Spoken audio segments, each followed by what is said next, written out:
Persoalannya adalah bagaimana cara kita meminta. Kata Allah, kamu kalau punya masalah minta. Ya Allah, caranya bagaimana?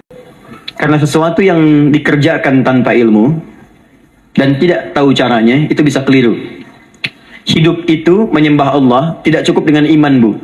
Mesti pakai ilmu. Iman saja sekalipun kuat tanpa ilmu, itu bisa salah. Kuat ingin mendekat kepada Allah. Ya Allah, aku ingin ibadah, kuat. Saya punya kawan dulu di pesantren. Tahun kedua, dia sudah berubah. Ya, tadinya orang tuanya melihat anaknya, Masya Allah, tiba-tiba ada perubahan, senang ibadah, Bu. Malam-malam dia bangun, ini kisah nyata, saya alami sendiri. Masya Allah, saya senang sekali. Kita saling doakan, dia bangun malam tahajud. Bangun jam 2, Anda bayangkan. Yang sebelumnya menjelang subuh atau apa. Ini malam Jumat lagi, malam libur. Malam libur biasanya santri itu kebanyakan ada yang keluar, ada yang main, ada yang macam-macam. Ini dia malam tahajud. Jam 2 bangun. Saya bahagia sekali. Udah bangun, sholat, selesai.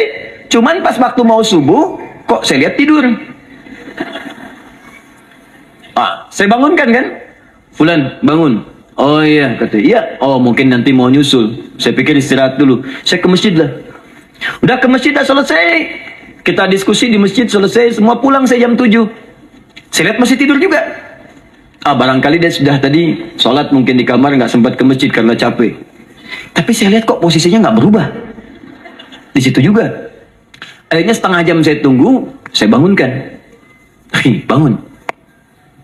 Kenapa nih, katanya? Saya kira antum belum sholat subuh ya? Adi gimana sih? Kan udah saya jama dengan tahajud tadi. Udah saya jama dengan tahajud. Jadi memang kekuatan imannya lagi tinggi, cuman ilmunya kosong. Ini yang bahaya. Besok-besok kalau orang kayak gini sholat subuh bisa 4 rakaat. Ya. Karena itu berdoa penting, cuma kita mesti tahu caranya. Yuk kita mulai bagian pertama. Quran surah kedua ayat 186. Paling kiri sebelah bawah. Sudah? Wa idza sa'alaka 'ibadi 'anni fa inni qarib. Fokus. Kata Allah, kalau hamba-hambaku Muhammad SAW bertanya kepadamu, minta petunjuk untuk mencari-cari aku. Tuh Bu, coba lihat. Ayat doa dibuka lagi dengan kalimat hamba. Untuk menegaskan status kita. Jadi kalau ditanya, kita siapa di hadapan Allah? Makanya nggak usah sombong. Jangan sombong, karena kita cuma hamba. Karena itu ketika Korun sombong, Korun tuh manusia terkaya yang pernah hidup di bumi. Hartanya Bu, jadi saya kasih bocoran sedikit, kunci berangkasnya saja, kemana-mana itu suka dibawa, dipikul paling sedikitnya 8 bodyguard, cuman bawa kunci berangkas saja begini. Di Korun pengen ngasih tahu, kalau ada yang pengen nyuri di tempat saya, silahkan aja. Ini aja bodyguard saya ngangkat kuncinya susah. Korun. Jadi kalau Anda tidak sekaya Korun, jangan ikutan sombong, telat. Telat, gak ada kerjaan. Sudah ada yang lebih kaya. Ya. Dan apa yang terjadi? Fakhosatna, kata Allah, kami telan. Likuifasi. Telan oleh bumi semua. Dengan kekayaannya semua habis. Jadi ketika ada seseorang yang lupa dengan statusnya sebagai hamba, maka Allah akan memberikan pelajaran kepadanya untuk taubat. Kalau nggak mau taubat juga, telan habis untuk menunjukkan kamu tuh bukan Tuhan, saya Tuhannya. Maka jangan ikutan sombong. Kalau ada yang baru punya Ferrari, Lamborghini, Lamborghini, ya, wow, bikin rame di jalan, cuman nggak update status, kasih tahu, maaf Mas, telat. Itu gambaran hidup. Dan ingat, setiap dibuka dengan kalimat permohonan, itu kalimatnya hamba. Hambaku, hambaku, hambaku. Termasuk mau minta tobat, hamba. Quran surah 39 ayat 53. Qul ya ibadiyalladzina asrafu ala anfusihim la taqnatu min rahmatillah. Katakan Muhammad pada hamba aku yang merasa banyak dosa, pengen berdoa minta tobat. Kata Allah, hamba. Saya terima tobatnya, hamba. Ini ya. Ini pun adab yang pertama dari Al-Quran. Adab yang pertama, kalau kita ingin berdoa dan doa itu cepat ingin dikabulkan, maka berdoalah dengan cara menghamba di hadapan Allah Subhanahu wa ta'ala. Jangan merasa tinggi.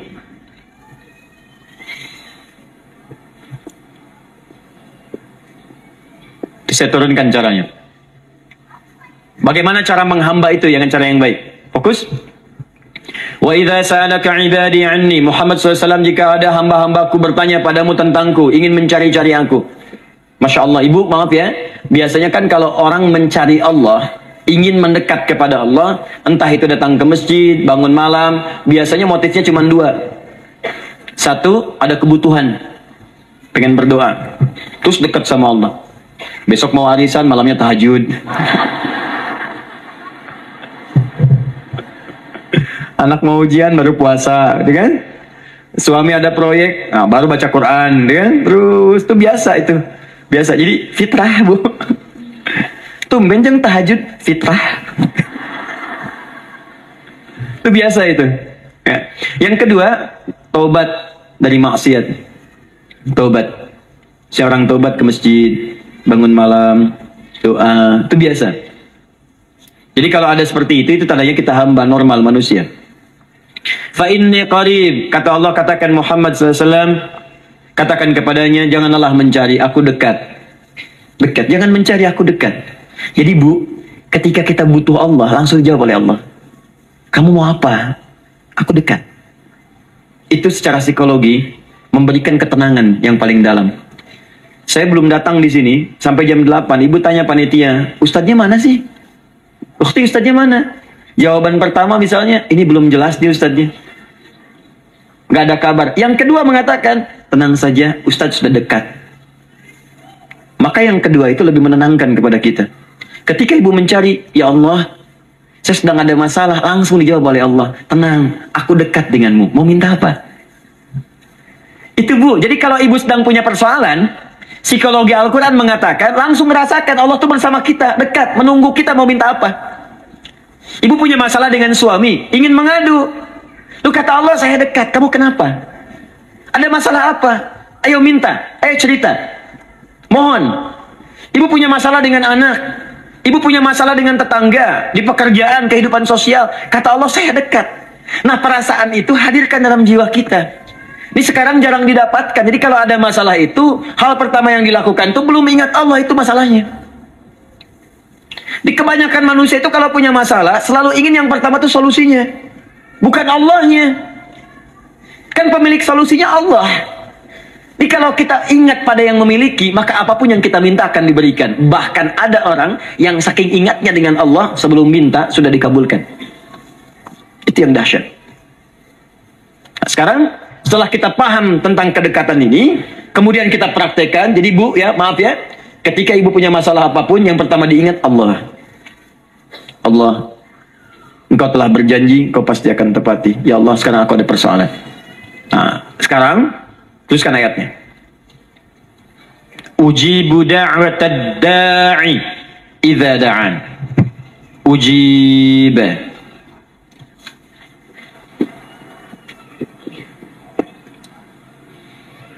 Ujibu da'watad da'i idza da'an. Aku pasti akan menjawab, mengabulkan setiap doa hambaku jika dia bermohon kepadaku.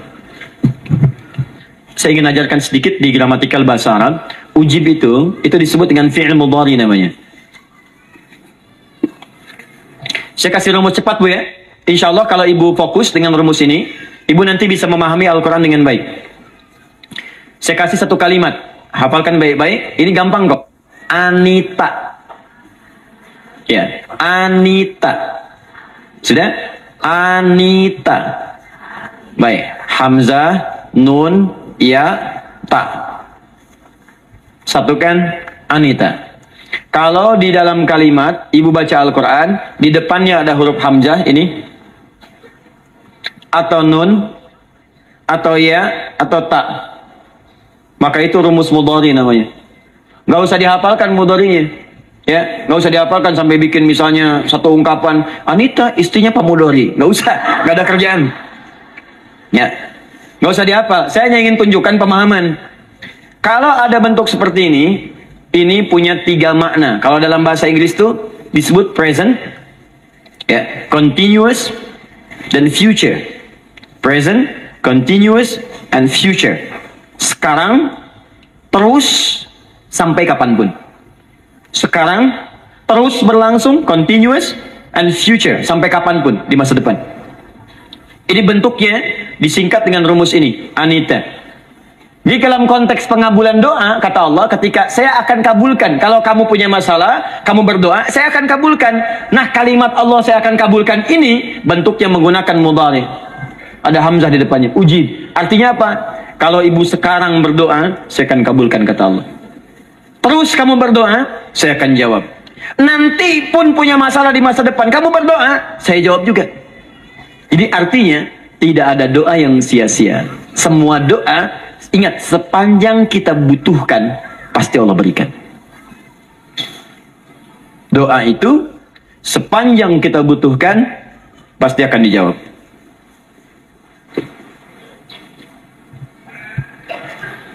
Nanti kapan dijawabnya, seperti apa jawabannya, nanti bagian ketiga. Kadang-kadang minta sekarang, dijawabnya nanti. Minta sekarang, dijawab sekarang. Ada yang mintanya A, dijawabnya B, itu yang paling dahsyat. Ya. Jadi kalau saya tanya, kalau kita berdoa, dijawab tidak oleh Allah? Ya, itu janji Allah. Setiap orang berdoa, pasti dijawab. Nah, hanya persoalannya, seperti apa doa yang cepat dijawab itu? Apakah semua doa langsung dijawab seketika? Akankah mendapat jaminan langsung dijawab? Ternyata kalimat dijawab ini diikat dengan syarat ketentuan berlaku. Apa di antara syarat dan ketentuannya ini? Teruskan ayatnya. Falyastajibuli. Syarat pertama. Kalau doamu ingin cepat aku jawab, falyastajibuli. Maka engkau pun harus cepat merespon setiap seruanku. Jawab seruanku dengan cepat. Doa ingin dijawab oleh Allah, maka kata Allah, kamu pun harus menjawab setiap seruanku. Jawab seruan Allah.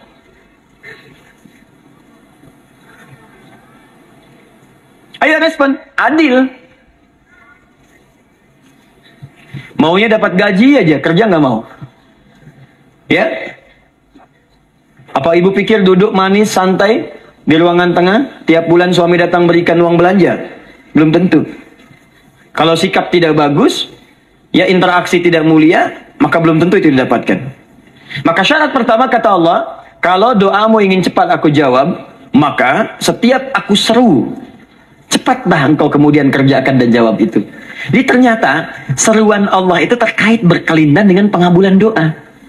Jadi ketika ibu diseru oleh Allah, diminta diperintahkan sesuatu oleh Allah, sebetulnya itu kunci untuk mendapatkan jawaban doa kita, Bu. Dipanggil kita, ayo cepat datang ke sini. Mau minta apa? Minta, saya kasih. Apa di antara kunci doa itu, Ustaz? Yuk kita lihat. Adalah jawaban dari seruan Allah. Apa di antara seruan Allah itu? Saya beri contoh satu misalnya. Allah perintahkan kita untuk sholat. Bahkan diseru, diingatkan 5 kali dalam sehari. Salat. Bukankah kita diseru, Bu, dipanggil 5 kali sehari untuk salat? Allahu Akbar, Allahu Akbar. Ya, diingatkan kan? Ayo ingat Allah, ingat Allah, ingat Allah, ingat Allah. Allah Maha Agung, Maha Besar semuanya, dan seterusnya. Perhatikan baik-baik. Apa tujuan Allah menyuruh kita dalam salat? Ternyata bukan ingin memberikan beban ruku dan sujud. Bukan sujudnya yang penting. Karena semua makhluk tidak sujud pun tidak akan menurunkan status Allah sebagai Tuhan. Allah tetap Allah, nggak ada ruginya. Yang rugi kita. Ternyata ketika disuruh sujud, disuruh ruku itu, ternyata yang ditunggu itu bukan ruku sujudnya. Allah nunggu, punya masalah apa? Mau minta apa? Karena itu dalam ilmu fikih, ibu buka semua kitab fikih. Salat itu secara bahasa disebut dengan doa. Nama lain dari doa adalah salat. As-salatu hiya doa. Salat adalah doa. Karena itu semua bacaan dalam salat doa semua. Coba lihat. Baru takbir Allahu Akbar, doa iftitah. Al-Fatihah doa, Bu. Dikira Al-Fatihah nggak ada doanya. Nih, nanti saya berikan cepat ya. Ini highlight dulu. Highlight dulu. Dalam salat itu ada 4 keadaan. Ingat ini baik-baik. Nanti ibu manfaatkan minimal zuhur, lakukan. Ada berapa keadaan? 4. Ada 4 posisi, 4 keadaan dalam sholat. Yang kalau ibu berdoa benar, meminta di situ dengan benar, itu seketika akan dikabulkan. Seketika. 1, saat berdiri. Berdiri. 2 saat ruku'. Ketiga saat sujud. Keempat sesaat sebelum salam. Berdiri, ruku', sujud, sesaat sebelum salam. Baik, sebelum saya bahas lebih jauh, saya ingin sampaikan dulu. Jadi ternyata ketika kita diminta oleh Allah menunaikan sholat, itulah cara kita memohon, Bu. Itulah waktu kita meminta. Dan dahsyatnya dalam sehari itu 5 kali ditungguin, Bu. Mana ada manusia di muka bumi ini buka pintu rumahnya 5 kali sehari cuma untuk memberikan apa yang dibutuhkan. Sesoleh-solehnya Ustadz, gak ada yang mengatakan, ayo 5 kali sehari datang aja ke rumah saya. Kalau butuh apa-apa ambil. Butuh kulkas, ambil kulkasnya. Butuh TV, ambil. Gak ada begitu. Allah itu maha baiknya 5 kali sehari dipanggil. Dari subuh sampai zuhur. Kita bangun tidur aja, punya masalah nggak? Ayo minta. Disuruh sholat 2 rakaat. Dan sholatnya nggak usah banyak-banyak, 2 rakaat aja dulu supaya nggak ada beban. Itu pun kadang-kadang masih lupa berapa rakaat kita sholat. Ya. Ayo sujud, disuruh minta, punya masalah nggak? Terus dari subuh sampai ke siang dipanggil lagi.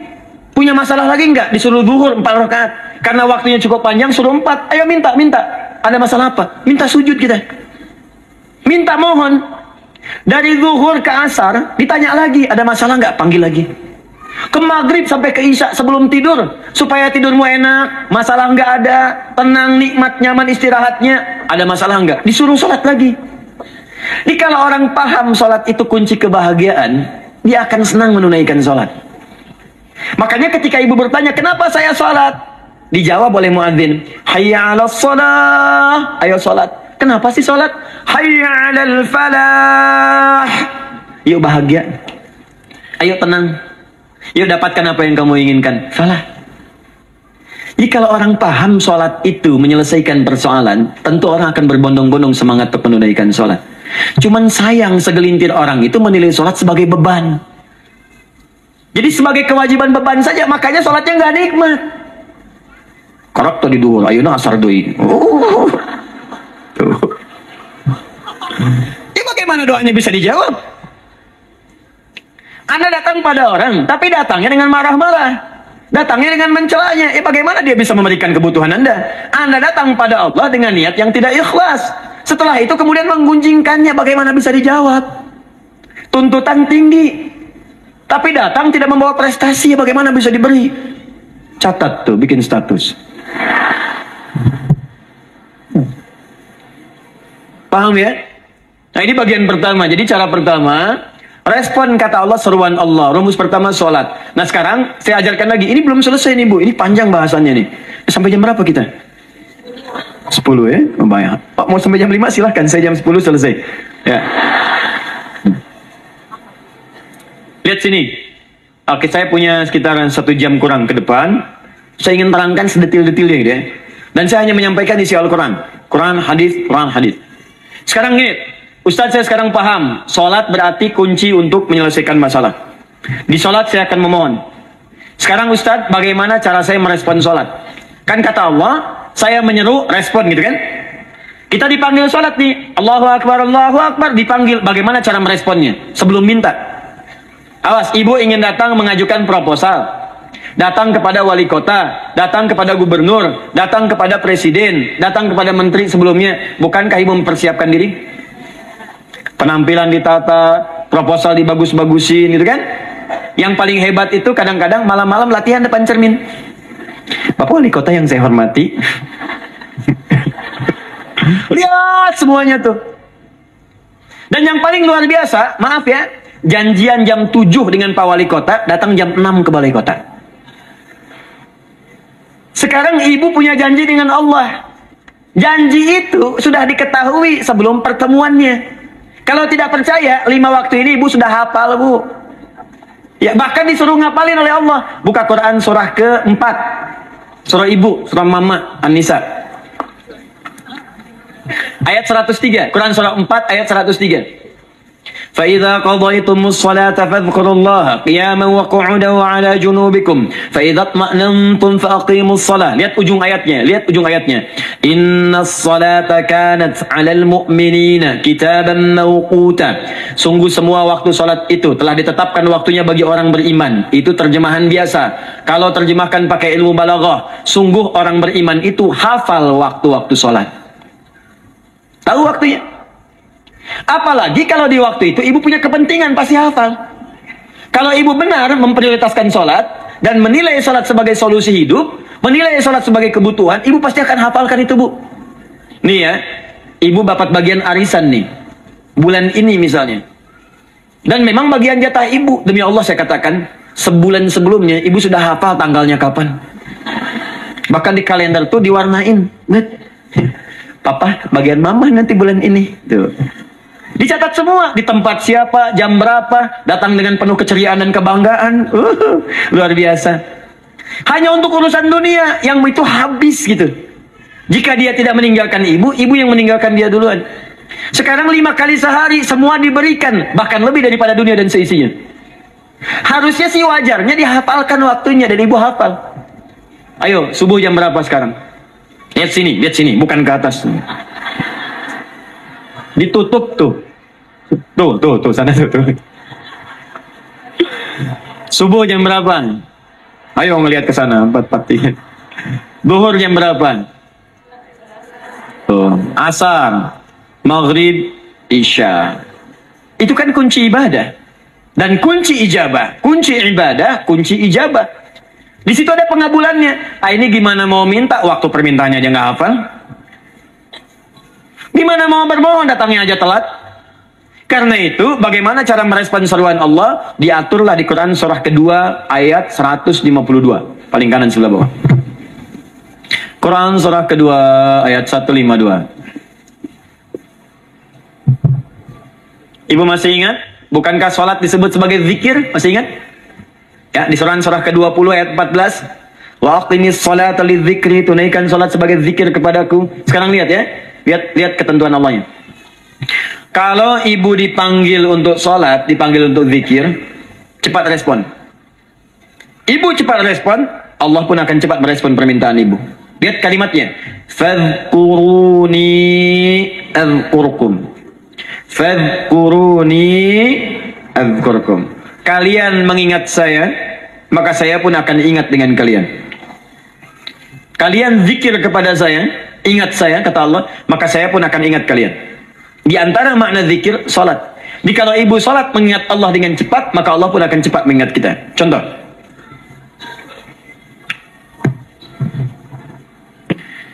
Saya ambil waktu subuh misalnya. Di Bandung 4-3. Oh, lihat kesana lagi terjadi perbedaan pendapat. Ya. Ada yang 4-3-3, ada yang 4-3-4, ada yang 4-3-5, dan seterusnya. Yang ambil tengah-tengah lah, 4-3-5 misalnya. Kalau 4-3-5. Lihat sini, fokus. Allahu Akbar, Allahu Akbar. 4-3-5. Dipanggil salat, diseru. Kan tadi rumusnya di Quran surah 2 ayat 186. Faliyastajibuli. Kalau diseru cepat jawab, gitu kan? Nah, terus diseru 4-3-5 adzan. Allahu Akbar, Allahu Akbar. Begitu diseru, ibu langsung datang. Ya Allah, sudah adzan, seruan nih, saya siap-siap, saya ingin minta sesuatu. Nah, orang yang datang saat dia diseru Allah, dia pun datang kemudian untuk menyerunya, maka Allah pun akan menjawab apa yang ia mohonkan saat ia bermohon kepadanya. Perhatikan, dipanggil oleh Allah lewat suara muadzin, Allahu Akbar, dia merespon cepat, siap sholat. Maka dia pun ketika memanggil Allah, seketika Allah pun akan jawab padanya. Sesuai dengan kadar responnya.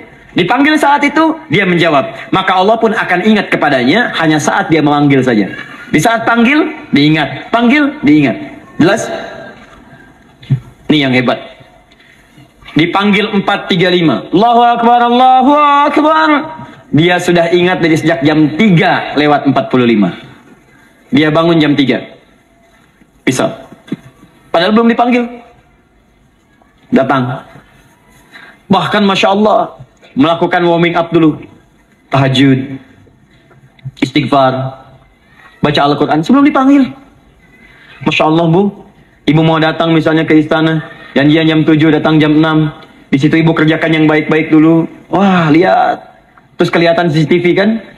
Wah, ini orang bagus banget nih. Mulia, bagus. Sampah diambilin, disapu. Kelihatan. Itu ibu belum datang pun udah dipanggil duluan. Ada orang yang belum dipanggil sudah datang menghadap Allah. Tahajud dia, zikir dulu, istighfar dulu. Ini orang, maaf ya, walaupun dia belum memanggil Allah, Allah sudah menyelesaikan semua persoalannya. Di orang-orang yang selalu ingat kepada Allah, walaupun Allah dalam waktu tidak memanggilnya, maka Allah akan mengingatnya sekalipun orang ini belum bermohon kepadanya.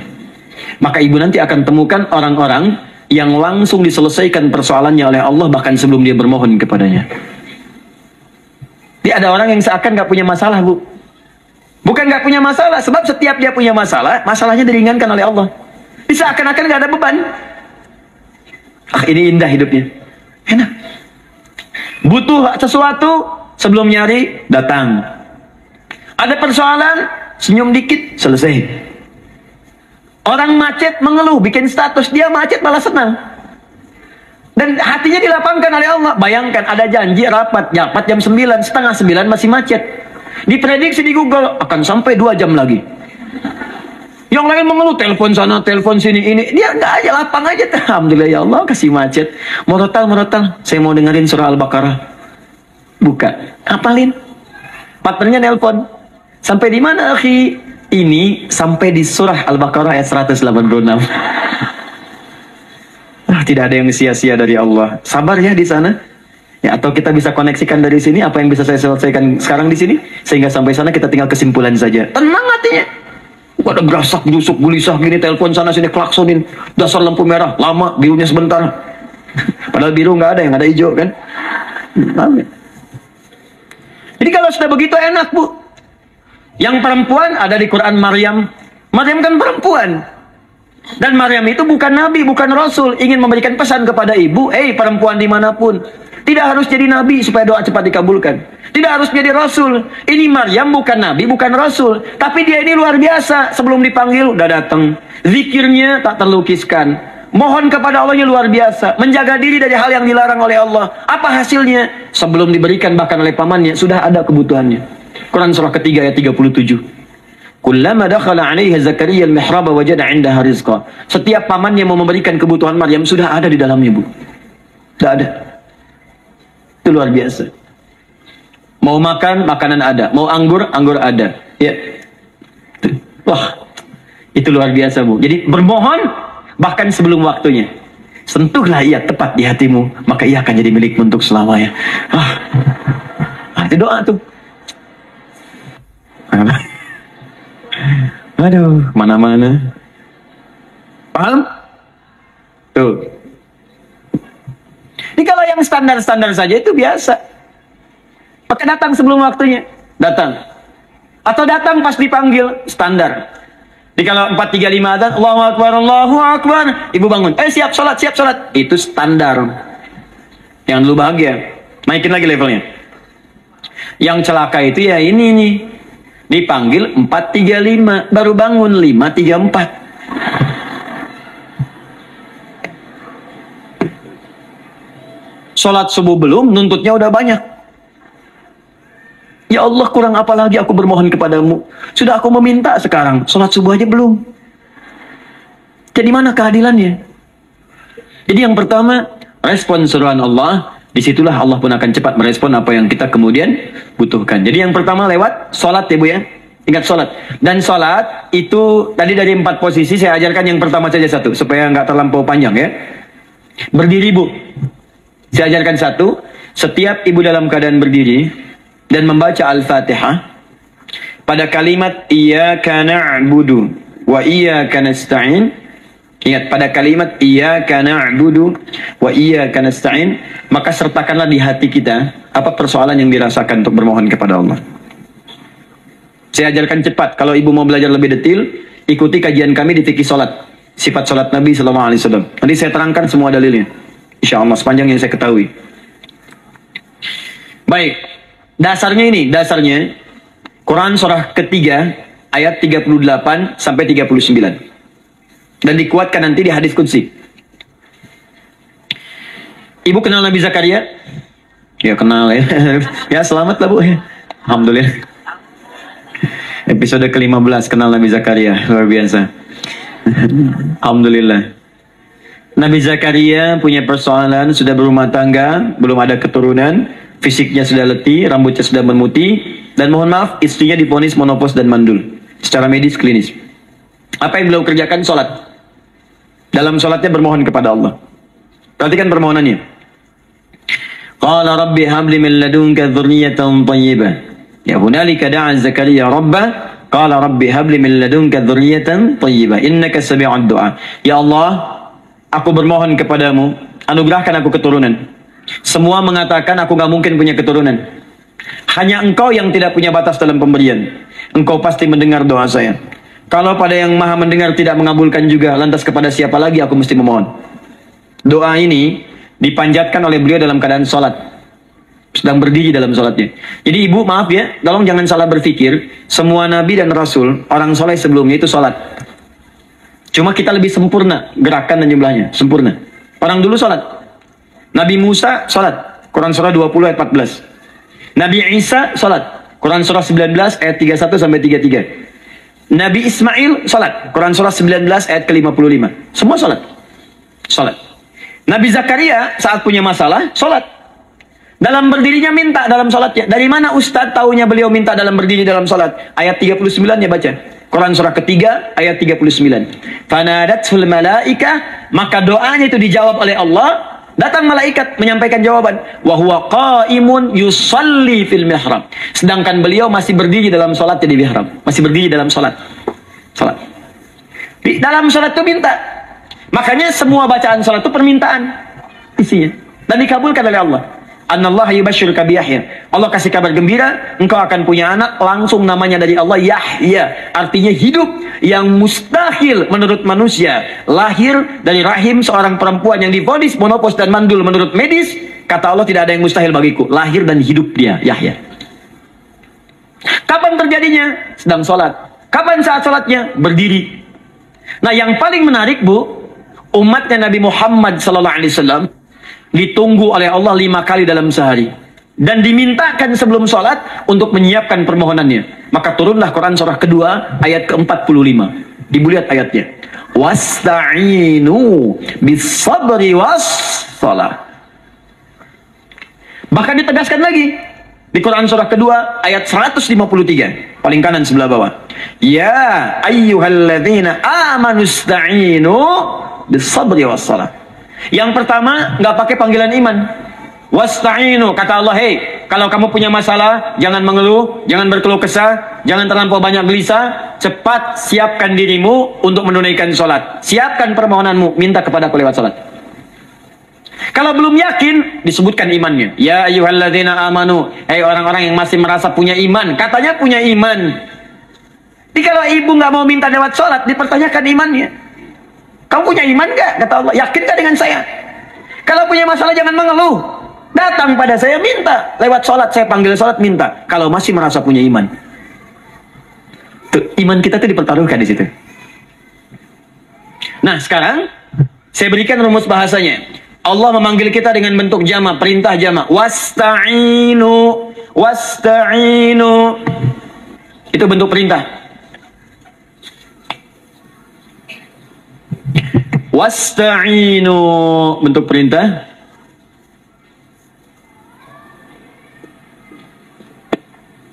Wasta'inu. Dan jika kalian, perhatikan cara menerjemahkannya, dan jika kalian punya persoalan dalam hidup, punya kebutuhan, maka bergegaslah siapkan dirimu untuk minta kepadaku solusi. Wasta'inu, dan mintalah oleh kalian pertolongan, solusi. Bisabri wassalah. Pertama sabar dulu. Sebelum sholat, sabar dulu dengan itu. Tahan dulu. Terima dulu. Jangan mengeluh, terima dulu. Nanti dalam sholat minta solusi. Itu maksudnya. Punya masalah sekarang, jam 9 lewat. Sabar, tahan dulu. Koreksi diri, istighfar. Nanti zuhur minta. Atau duha sekarang sholat. Datang ke masjid, sholat duha minta. Tahiyatul masjid minta sekarang. Sabar. Ini sabar, terima dulu. Jangan mengeluh, sabar. Ingat. terima, sabar. Karena Allah mustahil memberikan ujian masalah kalau kita tidak sanggup menerimanya. La yukallifullahu nafsan illa. Saya sering katakan Bu ya, maaf kalau kalimat ini mungkin kurang berkenan, tapi kalimat ini nyata. Kalau ibu sekarang punya masalah seberat apapun, itu artinya hanya ibu yang sanggup untuk menerimanya. Saya tidak. Betul, karena itu persoalan itu dititipkan kepada ibu, bukan kepada seorang bernama Adi Hidayat. Ibu yang dipercaya. Ya, ibu dipercaya oleh Allah. Kenapa ibu tidak yakin dengan itu? Karena cuma ibu yang bisa mengatasi. Ibu yang mampu, saya tidak. Karena itu dititipkan pada ibu. Kaidahnya, la yukallifullahu nafsan illa wus'aha. Allah nggak akan berikan beban, ujian, masalah kalau dia nggak mampu. Artinya kalau saya nggak mampu, saya nggak dikasih. Ibu mampu, ibu diberi. Jangan mengeluh. Kenapa mesti saya ya Allah? Kamu mampu. Ya Allah, why me? Why not? Kamu yang bisa. Nah sekarang, wassalah setelah terima itu, tapi juga jangan terlampau kepedean. Memang cuma saya yang mampu ya, bikin status. Kemudian sholat, kita akan katakan, ya Allah, Engkau perintahkan saya untuk minta tolong. Sekarang saya akan minta kepadamu. Lalu kita katakan, maaf ya, ya Allah, saya sekarang punya masalah, saya ingin bermohon kepadamu, saya ingin minta kepadamu ya Allah, saya mohon ya Allah. Maaf Bu ya, maaf ya, sebentar. Ibu kalau punya masalah sedikit atau banyak? Banyak. Yang punya masalah ibu saja atau anak juga punya masalah? Kadang-kadang, bukankah anak yang punya masalah ibu yang minta? Bukankah suami yang punya persoalan ibu yang bermohon? Kan? Karena itu, kalau kita ingin memohon kepada Allah dengan persoalan yang kompleks mewakili yang banyak, maka pertama kalimatnya diawali dengan huruf na. Berarti kami, kita, semua. Jelas ya? Nah, ibu ingin robah kalimatnya minta tolong. Kata Allah, minta kepadaku pertolongan. Wasta'inu. Ibu ingin robah menjadi bentuk permintaan. Rubah kalimatnya menjadi nasta'in. Nasta'in. Nasta'in.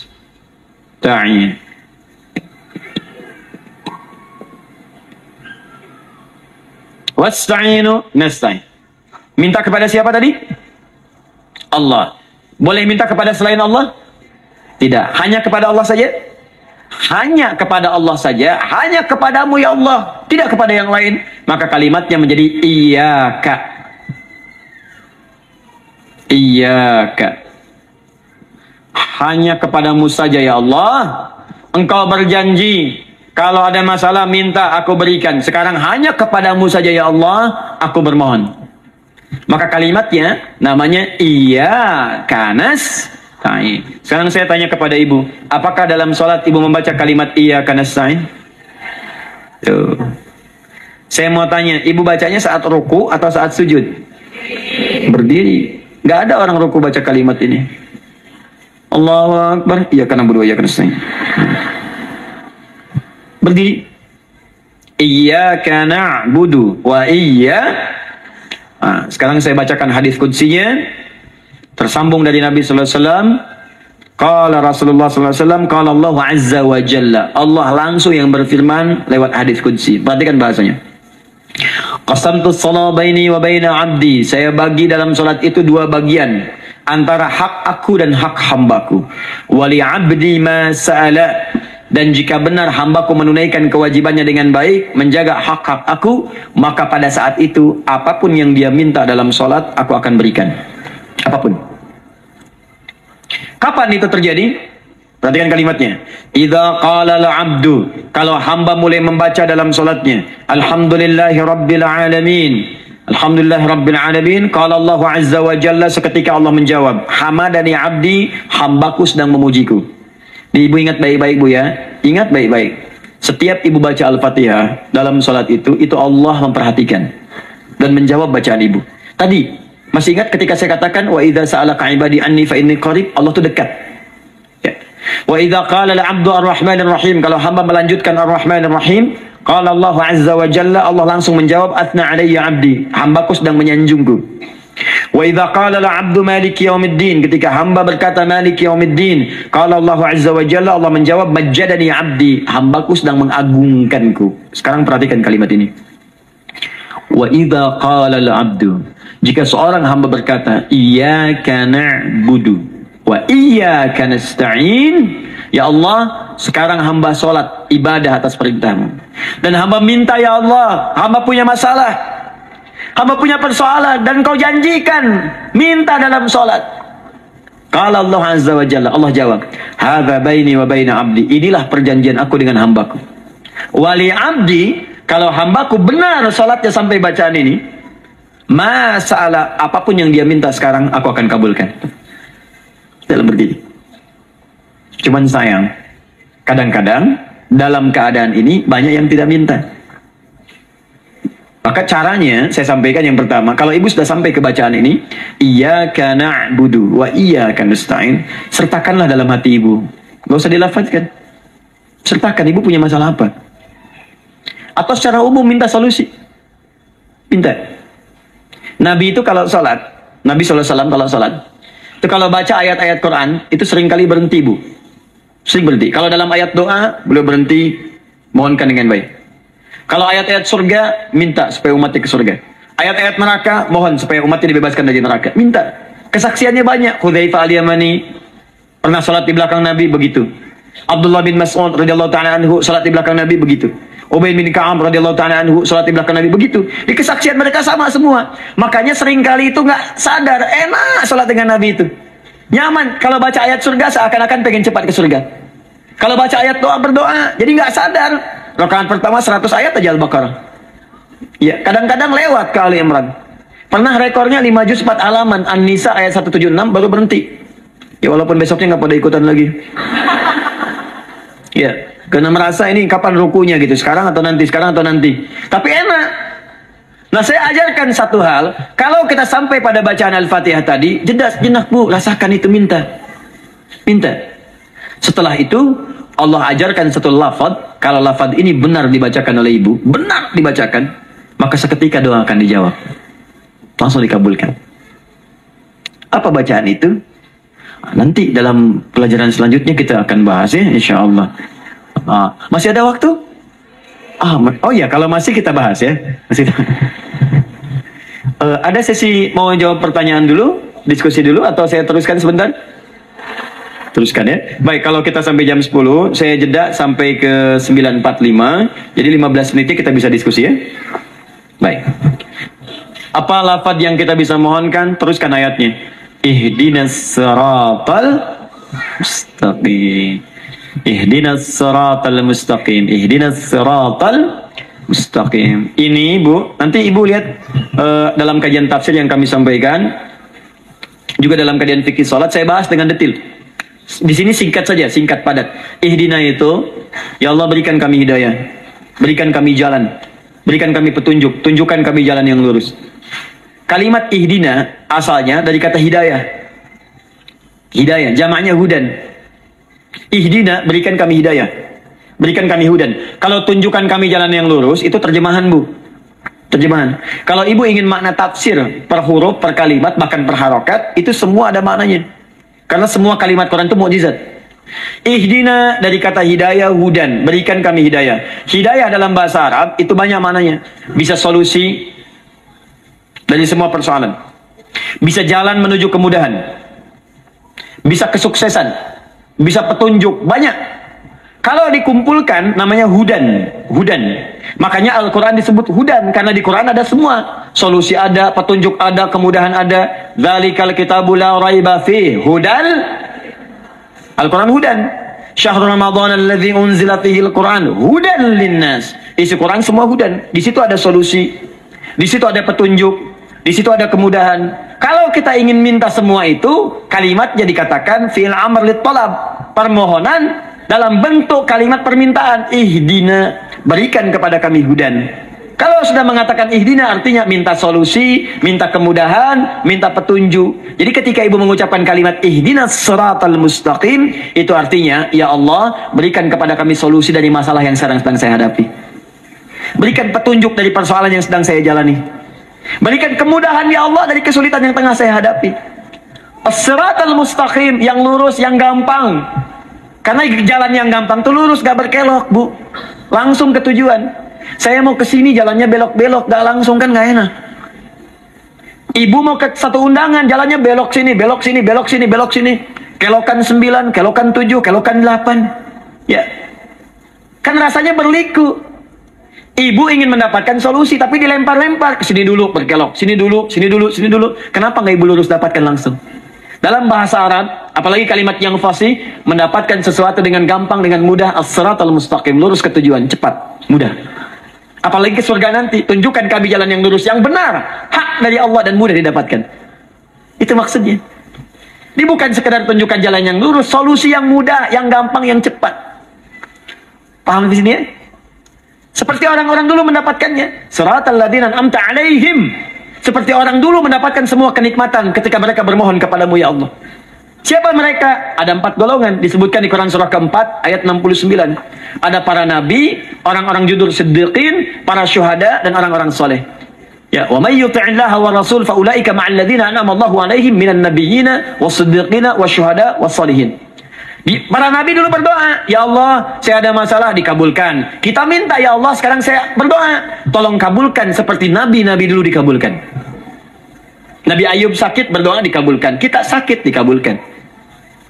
Nabi Ibrahim ada ujian, dikabulkan. Nabi Ibrahim punya ujian dengan anak. Kita ada ujian dengan anak, minta, dikabulkan. Anak-anak berselisih, ada yang dendam, yang iri. Seperti anaknya Nabi Yakub. Nabi Yakub berdoa, dikabulkan. Kita minta, dikabulkan. Ada syuhada, berdoa, dikabulkan. Kita minta, dikabulkan. Orang soleh berdoa, minta, dikabulkan. Kita minta, dikabulkan. Ya Allah, seperti engkau kabulkan doa orang-orang dulu yang melahirkan nikmat, mohon kabulkan kami yang minta sekarang dan mendapatkan kenikmatan itu. Itu maksudnya. Ya, siratal ladzina an'amta 'alaihim. Siapa an'amta 'alaihim di sini? Ulaikal ladzina an'amallahu 'alaihim. Sama persis kalimatnya. Minan nabiyyina was-siddiqina wasyuhada'i was-shalihin. Jadi jangan diartikan sebatas terjemahan. Walaupun di musim haji sekarang itu bisa dipakai. Saya tugas 2010 di Mekah. Ada jemaah kesasar, lupa maktab. Kemudian ingin balik, nggak tahu jalan. Dia ketemu askar. Askar nggak bisa bahasa Indonesia, dia nggak bisa bahasa Arab. Tapi dia hafal Al-Fatihah. Datang kepada askar, dia tunjukkan gelangnya. Pak, ihdinas siratal mustaqim. Tunjukkan saya jalan yang lurus. Bikin gelang. Askar nggak bisa bahasa Indonesia. Dikasih bahasa Arab gak paham-paham.